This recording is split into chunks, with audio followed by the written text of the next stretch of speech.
Assalamualaikum warahmatullahi wabarakatuh. Selamat datang kembali di Fakta Sejarah. Terima kasih teman-teman masih menyimak di sini ya. Sekamar Kos dengan Dia season 2. Ini dia part 16. Doain juga ya supaya Mas Rian bisa lancar untuk menulisnya sehingga kita bisa menyimaknya sampai tamat. Dan sebelum kita masuk ke bagian selengkapnya, kita berdoa dulu ya. Bismillahirrahmanirrahim. Allahumma sholli ala sayyidina Muhammad sallallahu alaihi wasallam. Ini dia selengkapnya part 16 Sekamar Kos dengan Dia season 2, karya dari Mas Afrian 015.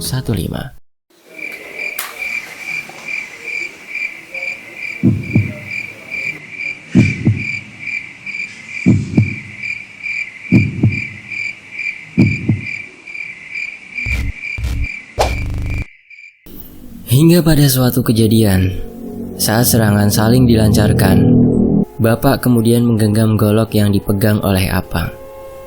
Dan saat memegang sepertinya Bapak merasakan energi yang sangat kuat, dan Apang sama sekali tidak menyadarinya. Bapak merasakan itu, dan kemudian tertarik untuk mengambil alih pusaka yang dimiliki oleh Apang.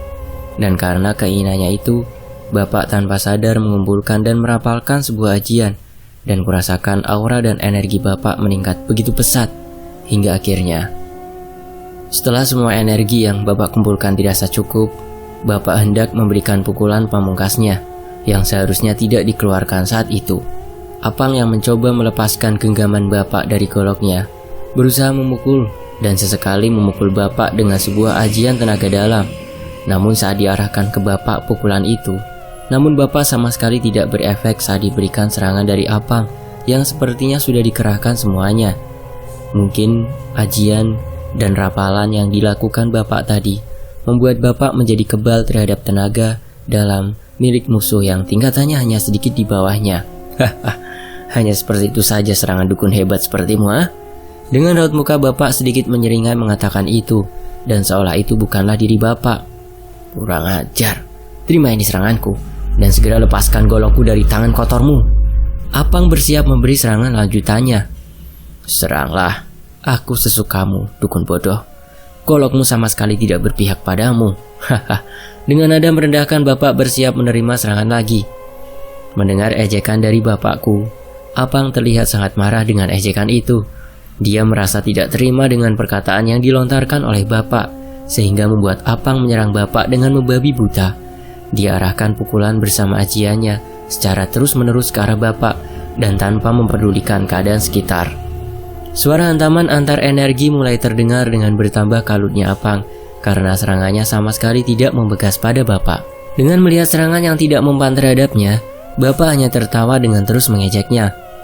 Aku sama sekali belum pernah melihat Bapak sampai merendahkan lawan bertarungnya. Dan pada akhirnya, Bapak memberi respon pada Apang yang masih terus menghujaninya dengan pukulan dan ajian miliknya. Hei dukun bodoh, apa hanya itu saja kemampuanmu? Boleh kutunjukkan bagaimana kekuatan sebenarnya golok yang kau pegang itu? Hahaha. Dengan nada ejekan Bapak menghina si Apang. Kemudian Bapak memasang kuda-kuda dan melanjutkan rapalannya tadi, hingga timbul energi yang makin bertambah luar biasanya. Aku sama sekali tidak akan melepaskan senjataku, dasar orang Jawa. Dengan terus mempertahankan pusaka yang dia miliki, Apang terus menyerang Bapak. Maka akan kuambil paksa dari tangan tak bergunamu itu. Bapak kemudian mengayunkan pukulan tepat ke arah kepala si Apang, dan hal tak terduga terjadi setelah Bapak melancarkan pukulan itu. Bang Damar yang menyadari Bapak menggunakan jurus terlarangnya kemudian memberi perintah pada seluruh sekutu untuk segera menyebar dan menjauh sejauh mungkin dari Bapak. Bang Damar tidak bisa memprediksi seberapa besar serangan yang dikeluarkan Bapak saat itu. Maka dirinya lebih memilih mundur atau menjauh beberapa puluh meter dari Bapak. Pukulan Bapak ternyata begitu keras hingga berdampak pada sekelilingnya, terutama bagi para siluman di sekitarnya. Sebuah hempasan perusak mulai menyebar bagaikan gelombang bom nuklir yang meledak dan mulai menghembaskan, bahkan menghancurkan setiap yang dilewatinya. Para sekutu yang belum sempat berlari dan menjauh mau tidak mau menjadi korban dari serangan Bapak. Tidak memperdulikan dua musuh atau bukan gelombang yang ditimbulkan terus menerjang, para pasukan Bajra yang masih berada di sekitaran Bapak langsung musnah, tak berbekas sama sekali. dengan para sekutu yang belum sempat melarikan diri. Gelombang itu juga membuat Bajra terlempar cukup jauh. Al-Hazam yang saat itu berada di dekat sana juga terlempar dan melihat para sekutu yang ikut tumbang karena serangan Bapak.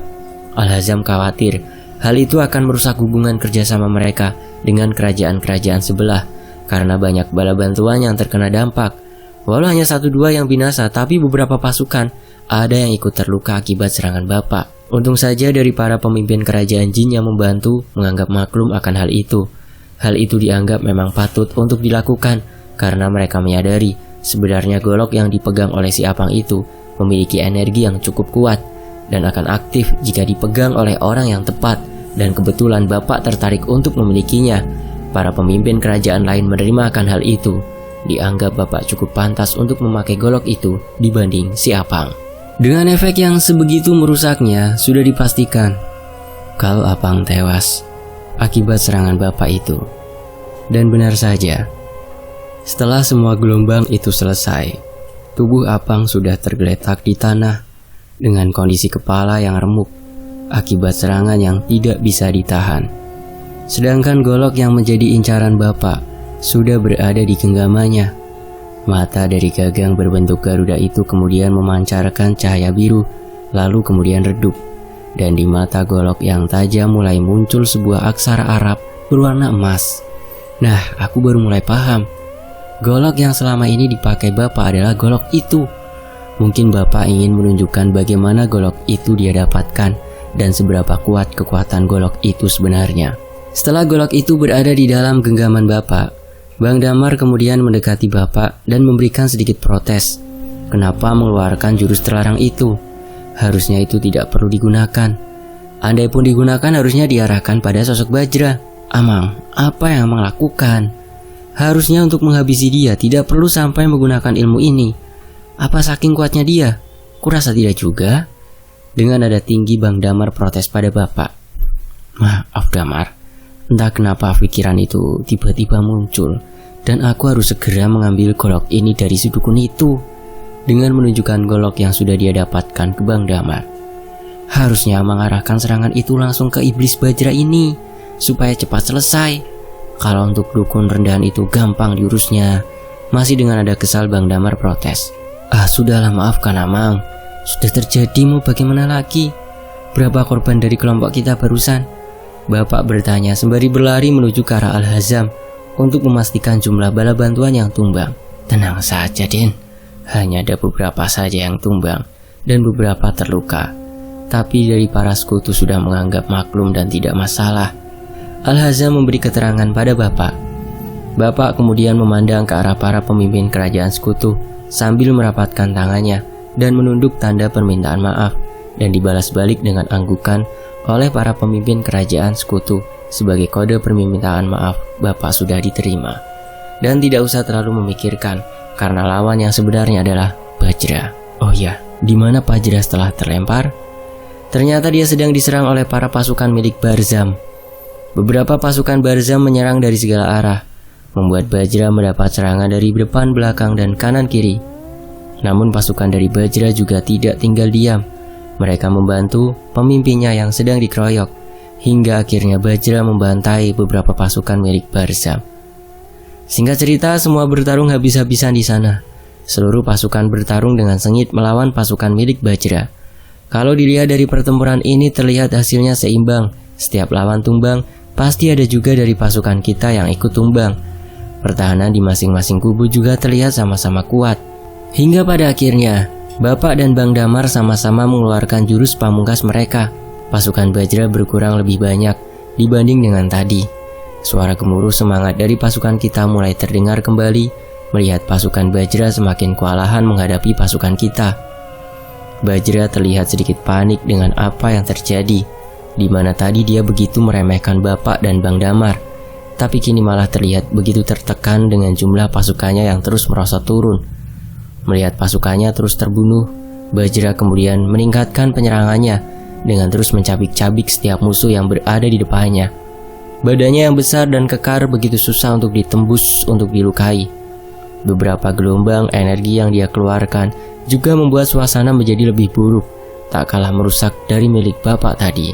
Beberapa kali Bang Damar dan pasukan putih milik Bapak menyerang Bajra, namun sekali tidak bisa membuat sedikit pun luka pada tubuh keras itu.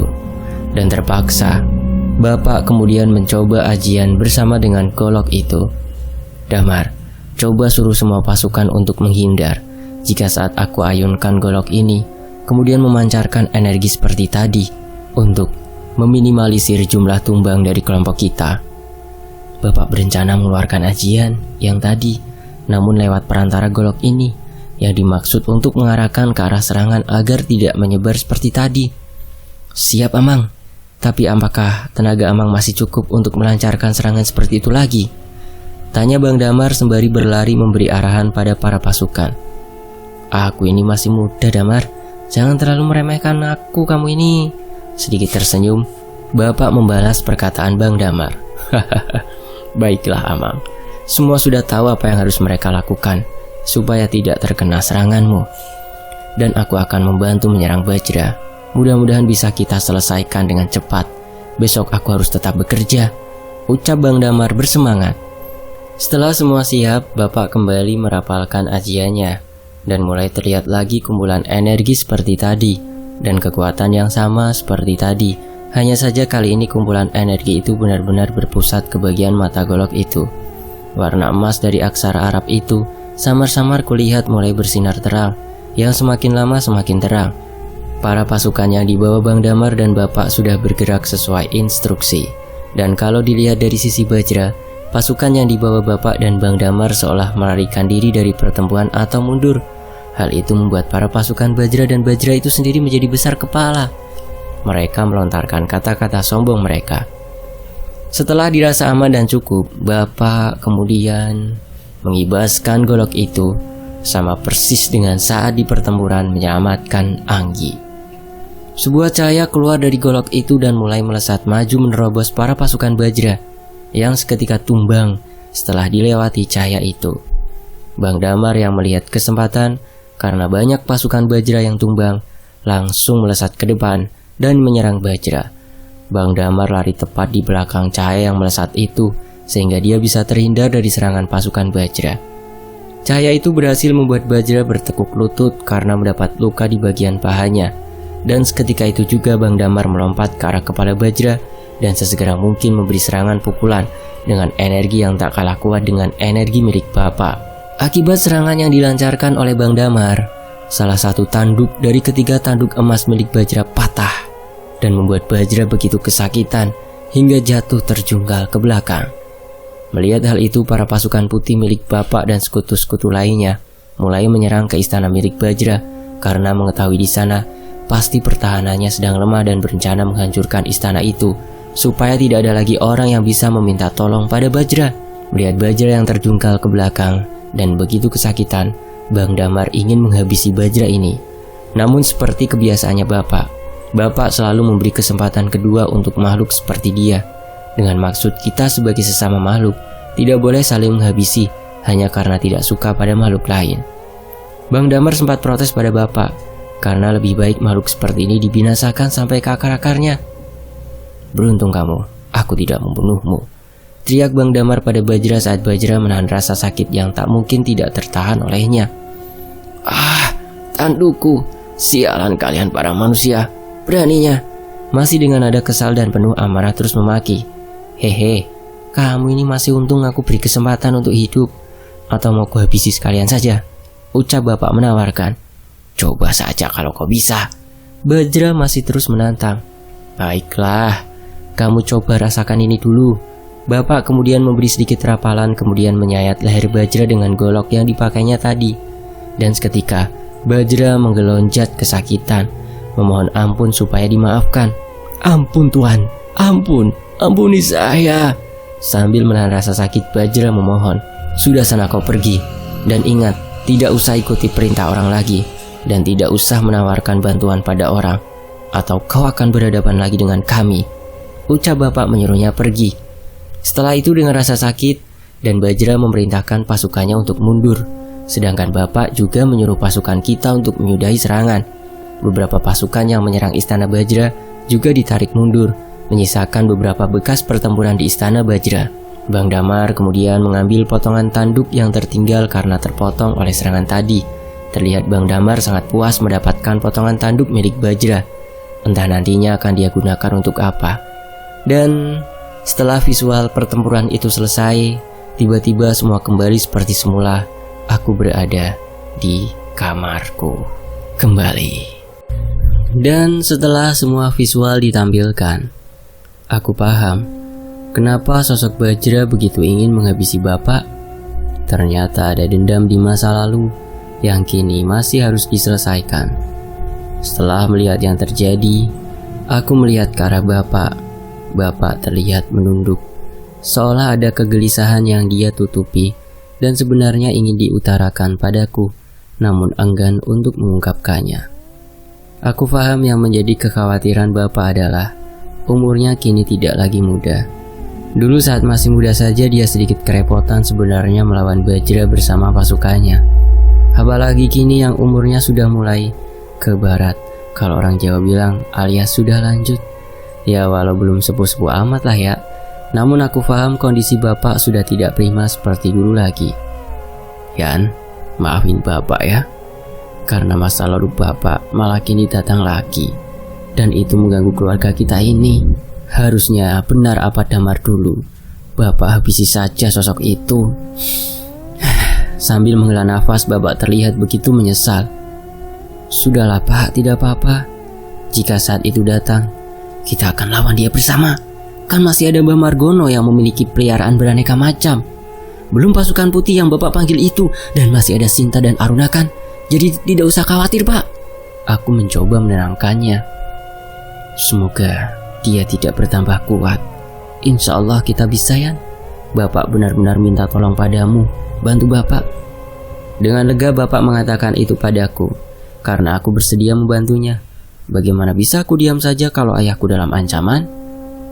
Ya sudah, kamu istirahat sana besok hari besarmu. Ucapkan ijab qabul secara benar.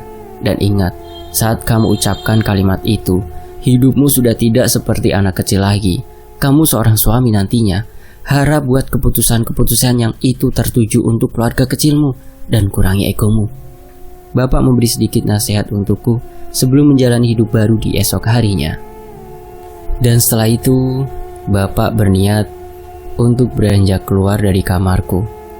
Namun saat akan keluar dari kamar, tiba-tiba ada sebuah cahaya putih masuk ke kamarku dan perlahan membentuk sebuah wujud seorang laki-laki mengenakan pakaian selayaknya seorang kiai. Lelaki itu memakai pakaian putih mengenakan sorban dan memiliki kumis dan jenggot yang sudah putih juga. Assalamualaikum Den, maaf mengganggu malam Anda.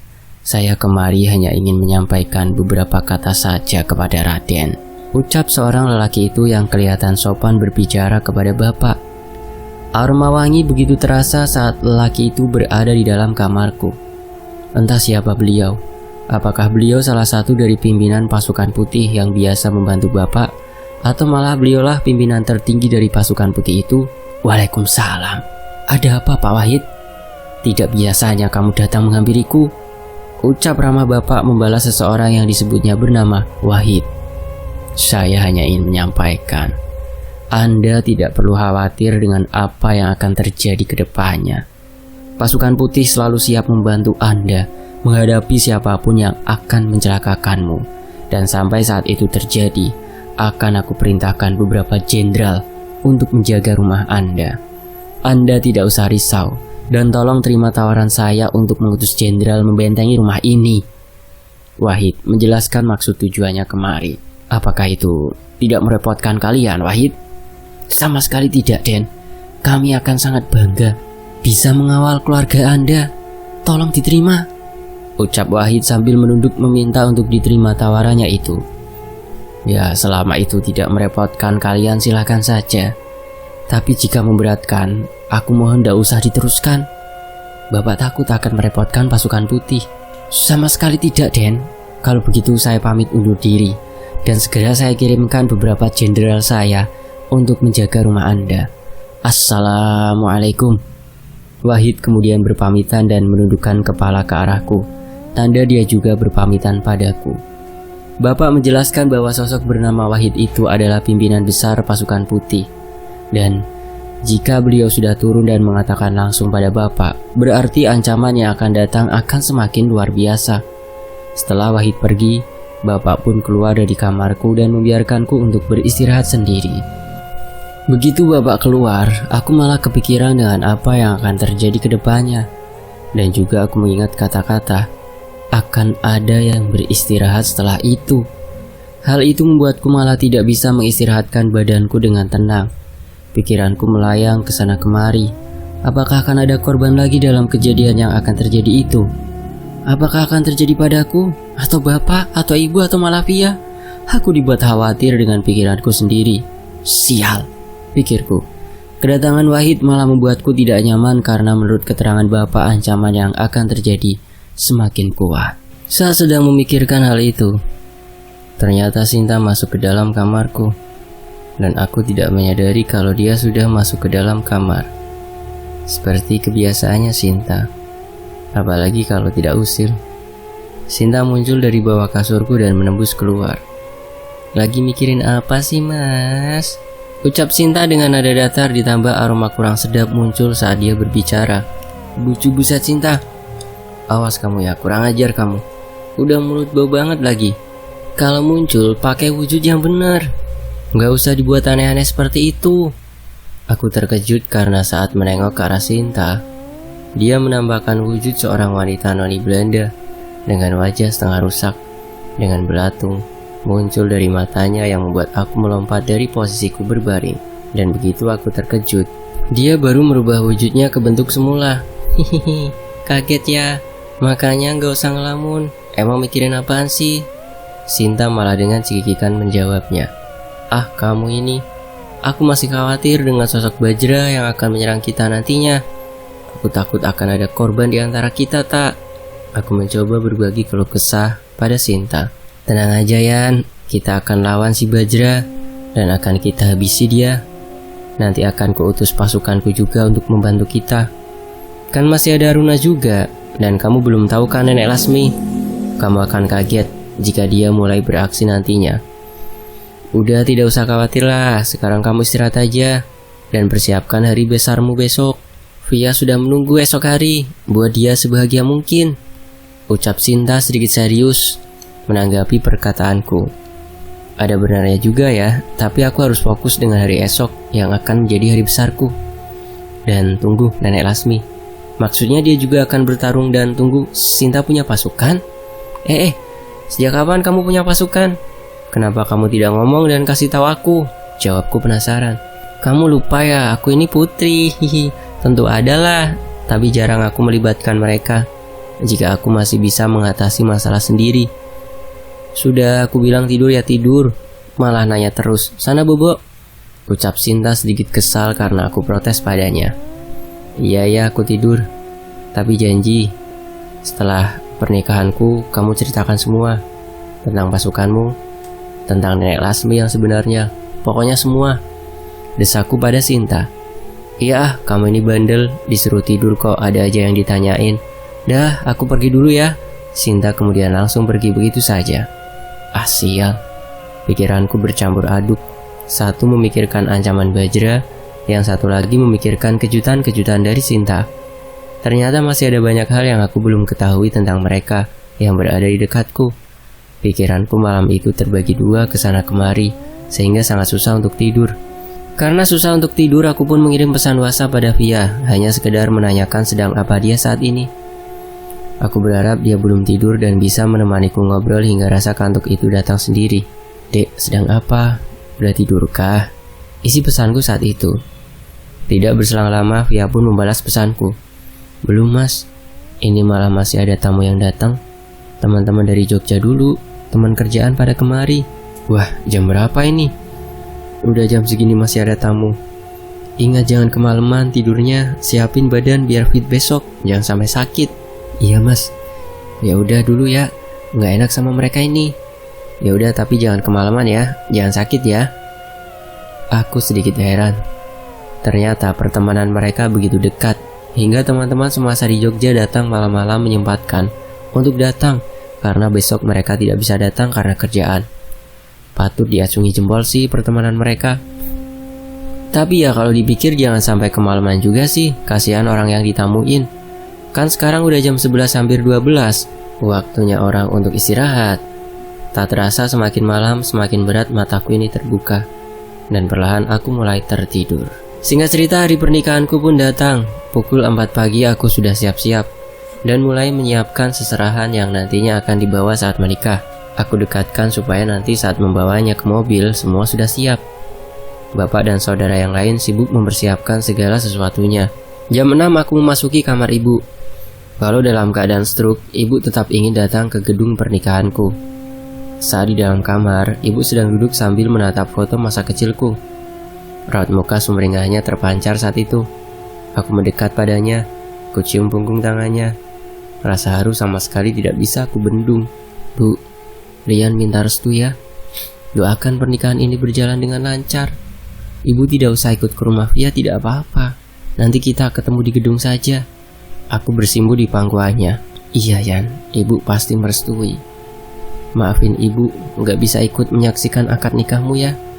Tapi doa ibu selalu ada untukmu. Semoga nanti lancar ya. Sambil mengelus kepalaku ibu berkata. Dan tak kusangka air mata ini tiba-tiba turun menetes. Begitu juga dengan air mata dari ibu yang juga ikut turun menetes dan mengenai rambutku. Dalam lirihnya ibu berkata, kamu sudah besar ternyata. Rasanya ibu baru saja merawatmu kemarin, tapi ini kamu sudah akan menikah. Mendengar kata itu dadaku serasa bergetar. Ibu selalu dengan ikhlas merawatku, dan aku sama sekali belum bisa membalas jasa-jasanya. Aku kemudian bangkit dan segera mungkin memeluknya erat. Suasana haru itu begitu terasa saat di kamar ibu. Saat aku sedang meminta restu dan memeluk ibu, bapak juga masuk ke dalam kamar dan mengatakan untuk aku segera masuk ke dalam mobil. Karena semua persiapan sudah siap dan kita harus segera berangkat. Akad nikah akan segera dilaksanakan pukul 7 pagi ini. Aku pun sesegera mungkin menghapus air mata dan segera memakai jas yang sudah siap. Dan itu adalah jas pemberian ibu. Setelah jasku kukenakan, aku berpamitan kepada ibu untuk segera pergi ke rumah Via untuk melaksanakan akad nikah. Setelah berpamitan, aku pun keluar dari rumah dan di sana sudah siap sebuah mobil Honda Jazz yang sudah dihiasi pita dan bunga layaknya mobil pernikahan pada umumnya. Aku pun beranjak mendekati mobil itu. Saat aku berjalan mendekat, hal konyol yang dilakukan Sinta mulai dilakukan. Sinta datang dan berjalan di sampingku memakai gaun warna merah. Layaknya sepasang pengantin jadinya saat aku akan memasuki mobil pernikahanku. Seorang tetanggaku membukakan pintu untukku dan menyapaku. Namun karena aku sedikit kesal dengan tingkah konyol Sinta, jadinya ekspresi mukaku seperti orang yang sedang marah. Yan, mau nikah kok cemberut sih? Senyum dong. Seorang tetanggaku itu mengomentari ekspresiku. Iya pak, hehehe. Aku kemudian langsung masuk dan duduk di bagian kursi belakang. Sinta dengan centilnya malah ikut masuk dengan gaya seperti layaknya seorang putri kerajaan yang memasuki sebuah kereta kencana. Tangannya sedikit menaikkan rok gaunnya dengan tangan dibuat anggun dan kemudian duduk di sampingku. Dengan ekspresi kesal aku kemudian memalingkan wajahku dari Sinta. Bukan karena apa, yang ada nanti malah yang ada di pikiranku hanya Sinta dan bukan Via. Kan bisa berabe. Singkat cerita aku sampailah di desa Via. Beberapa saudara-saudara Via mulai menyambut kedatangan rombongan kami yang sudah berada di depan gang rumah Via. Ya, kita harus berjalan sedikit untuk menuju ke rumah Via. Beberapa orang saudara mulai menyalamiku dan ternyata kebetulan berbarengan dengan penghulu yang datang. Mungkin hampir telat aku sampai karena tadi aku mampir di gedung resepsi untuk memastikan semua sudah siap. Dan saat mau memasuki rumah Via, tiba-tiba dari arah atas saat kami berjalan, hal tak terduga terjadi. Dan hal itu juga tidak diprediksi oleh Sinta. Ada sebuah bersambung. Nantikan kelanjutannya hanya di Fakta Sejarah. Sampai jumpa di bagian berikutnya. Wassalamualaikum warahmatullahi wabarakatuh. Alhamdulillahirrahmanirrahim.